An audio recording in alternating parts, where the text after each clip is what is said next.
PJ Powers, also known as Thandeka, is a renowned South African singer and songwriter who rose to prominence in the 1980s and became a prominent figure in the South African music scene. She received a Lifetime Award at the Basadi Music Awards. The legendary muso is currently in studio re-recording all her catalogue after she has gained the masters of her music and owns her music. PJ Powers joins us virtually to talk about copyright issues and the music industry. PJ, a very good morning to you. A warm welcome to Morning Live. I mean, speak to us about what this means for you personally to finally have the copyright to your own music. I mean, when you started, you were only 18 years old. Absolutely. I mean, I was 18 and I would have signed anything that anybody had given. And I suppose, knowing what I know now, of course I wouldn't have done it. But I am sort of one of those casualties, of which there are millions all over the world, musicians, who signed over my intellectual, property. And, had I been reimbursed, had I been correctly sort of received the monies that was due to me, it would have been okay. But I was also at the hands of somebody who was dishonest in terms of royalty payments. So the copyright, copyright is it. We all love getting on stage and singing, but the real cash and the real stuff is in songwriting. And so that's the reason for me re-recording 26 of my greatest hits, and I now own the masters. Yeah. How did that come about, the process of you owning it? And, what would you say to, a 17 or 19-year-old Penelope at that time to say this is what you do when you get into the music industry? Oh, what I would do is say, get yourself a good lawyer. Yeah. First of all, I know that sometimes they cost some money, but never, ever, ever give away your publishing.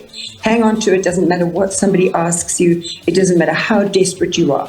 Hang on to the songs you've written and get somebody to administer them.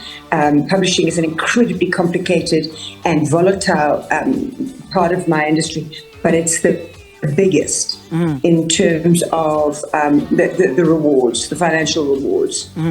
What challenges did you face in reclaiming your music copyright, and how did you overcome them?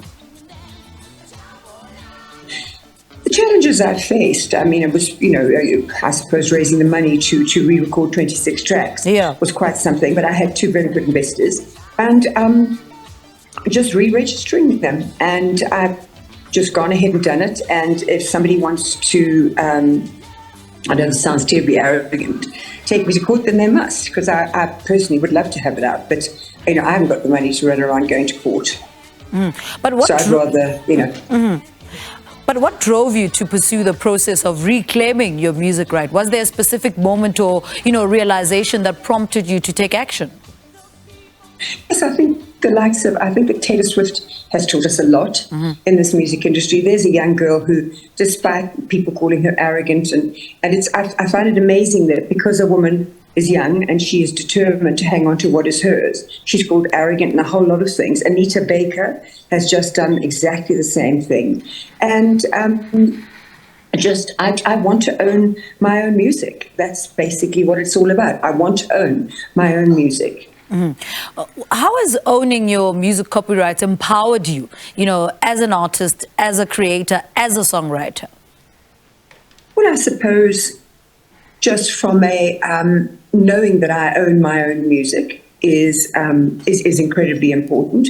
And as I've repeatedly said, the financial rewards, and that's why I'm so very, very afraid of the COB, the Copyright of the CAB, the Copyright Amendment Bill. Yeah. If that bill goes through Parliament as it is now, it will decimate the local music industry. It cannot, it must not. Unfortunately, the ANC are talking, and we've got to get the likes of Casper and Shoma Jozi and Samsung, Soweto, and the big acts, the black coffees, to stand up and say, we will not perform, we will not have any association with you until such time. But you see, what is happening is that the race card is being pulled in terms of the state is turning around and saying that it's white monopoly capital, it's international record companies that are wanting to take our money. It's not true. It's not true at all. And Personally, I know this may sound outrageous, but we've never been helped by the Department of Art and Culture before. There's been a few chosen few. If we look at what happened in COVID, they're not looking after our interests. And any musician who thinks they are is barking up the wrong tree.